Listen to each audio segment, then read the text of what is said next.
If you have been scrolling on the side of TikTok that I am on, you will have been hearing a lot about Hailey Beck. Hailey Beck is the sister of a really popular influencer called Noah Beck. He sort of shot to fame on TikTok in that first round of influencers during the pandemic, doing dancing videos, being part of kind of influencer houses, all that kind of stuff. He's really into soccer, football as well, so he does a lot of content about that kind of thing. And the reason that his sister is popping up is because she and another teacher have been accused of having a relationship with at least one student. There are also allegations relating to inappropriate behaviour with other students. Police have recommended that a charge of pandering be brought against Hailey Beck. We'll obviously say from the get-go, that she hasn't been charged yet, and her lawyers have said that she has committed no crimes. All right, before we get into the whirlwind of TikTok reinterpretations of what's now been called the Beckstein files, what are the actual facts? What do we know about this? So what we know at the moment is there was an investigation that was conducted by the police under Arizona state law into Hailey and this other teacher as well. And it was looking into allegations of encouraging a person to engage in prostitution, so allegedly giving a student over $600. And then what happens in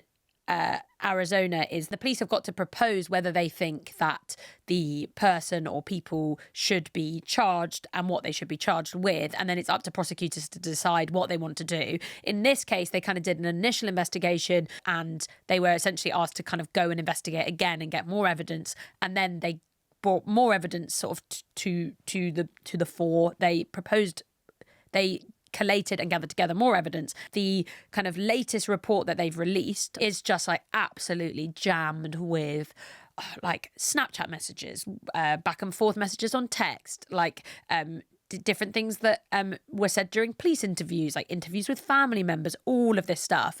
Hailey Beck doesn't work at the school anymore, but Matt, there are ample students who are coming out now making TikToks saying like, this was my experience of being at school with Hailey Beck. Fun fact, I actually grew up knowing who the Beck family is. I went to high school with her, and my husband used to be really good friends with her. The most interesting thing, and I guess the content that I have been consuming a lot of while investigating this quote unquote, is all like people reading out the police reports. Like they're reading out like the text messages like in character. It'll be like, Hailey said this, and then the alleged victim said this. She said, "Posty fit, check it. One compliment gets you $5 gas money." And he said, "Well, I'm going to have to shell out about 5 compliments." And she said, "Better start now." "Well, no, now they're forced. I don't want them anymore." It's like almost like a sort of dramatization of it.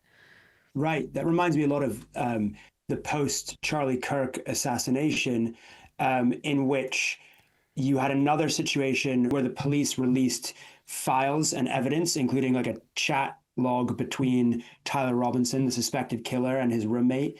And people were acting that out on TikTok as well. So it's kind of like social media using raw police intelligence as a kind of like script for a drama that plays out en masse. So obviously there's 50 pages of digital communication, Snapchat messages, Instagram messages, iMessages, but what people really seem to have focused on is this handwritten letter. So it's this letter that appears to have been written by Hailey Beck to the alleged victim, and the letter is like, it's almost written like a text, like it's written in text slang. And so quite a lot of people have been sort of taking the mick out of the way that it's written. Your prob's gonna think this is cheesy as hell, but you know I'm a words girly. I know.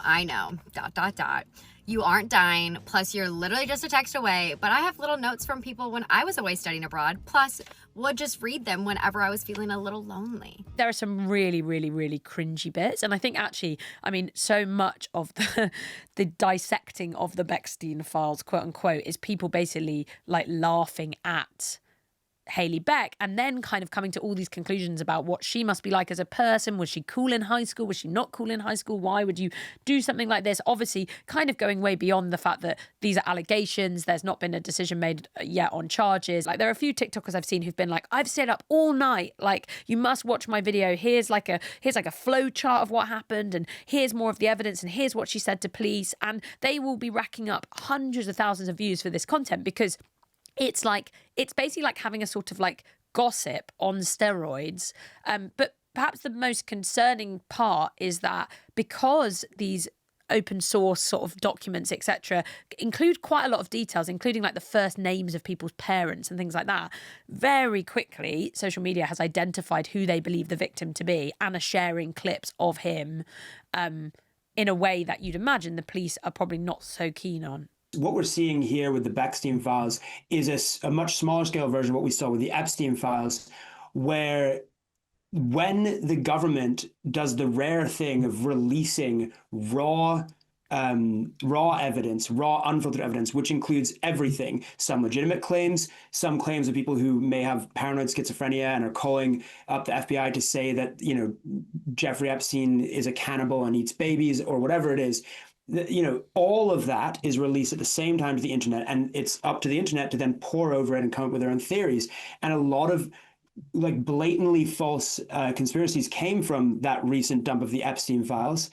And this is why the government almost never would release like, you know, unfiltered intelligence to the public. You know, there's a reason that they don't ever do this. I mean, I think the Epstein files is unprecedented in terms of the scale of that unfiltered intelligence being released to the public to pore over. But in this, it's turned into like a hobby for people on TikTok to go through the files, which, you know, it's impressive because like I struggle to get people to watch like a 20-second TikTok video. They're going through like pages of police reports, and for some reason people are eating it up. There are positives to that open source thing, right? Because there is, you know, transparency can be good. It's good if people can see the evidence, but particularly when you've got a huge amount of evidence like this. So it's a lot to go through. Most people won't go through it. They're then relying on TikTokers who are essentially collating it for them. It's not really getting mainstream coverage because there's not been a decision on charging yet. So, you know, the media wouldn't necessarily cover it until there's a decision made about whether this amounts to a crime or not. Ultimately, the allegations here are really, really serious that are being levelled at these teachers, and really serious accusations of abuse of power. And the seriousness of it all feels like it kind of disappears. And then you've got like kids popping up who are, you know, only just 18, understandably wanting to kind of like get involved and say, oh, look, this is my experience of it, this is what happened. But without even necessarily maybe realising the impact of that too, especially on the people at the centre of this. Like, imagine going on your TikTok feed and you are the person who is at the centre of these allegations, and you find that there are just like endless videos about you or about your family member who's been affected or whatever, and you can't really do anything about it. And also, I imagine it affects any kind of future jury trial, right? Yeah, because, I mean, although a lot of these TikTokers are just reading stuff out and saying this is the evidence, ultimately, like, people are pretty much making up their minds live on video or on camera about, like, what they think has happened and who they believe to be guilty. And, you know, it's like a lot of this evidence is really quite shocking. Like, some of these conversations are quite shocking, and you can see why people are responding to them how they are. And she also obviously pops up in quite a few of Noah Beck, her brother's TikToks. And so people have come and, you know, they've gone and dug out like any video where she talks about being a teacher or school. Suspects' best friends are students. They're nice to me. Teachers can have connections with kids, and I feel like that's one of the most important parts of teaching, because at the end of the day, you never know, like, I might be the only person in someone's life that does care. And then there are also videos of like students filming her making TikToks. And so it's like there's so much content about her, which also explains why she's being focused on rather than the other teacher who there are also allegations made about, but who is not the sibling of a TikToker, nor seems to post very much online themselves. So Centennial High School, which is the school where Hailey Beck was working, have dismissed her. She's not working there anymore. And Hailey Beck's lawyer, Matthew Long, had said that their client, quote, respects the criminal justice process and looks forward to the conclusion of the investigation, which will reveal she committed no crimes. Like any individual subject to investigation, Ms. Beck is entitled to due process. We're confident that a complete review of the facts will confirm her innocence.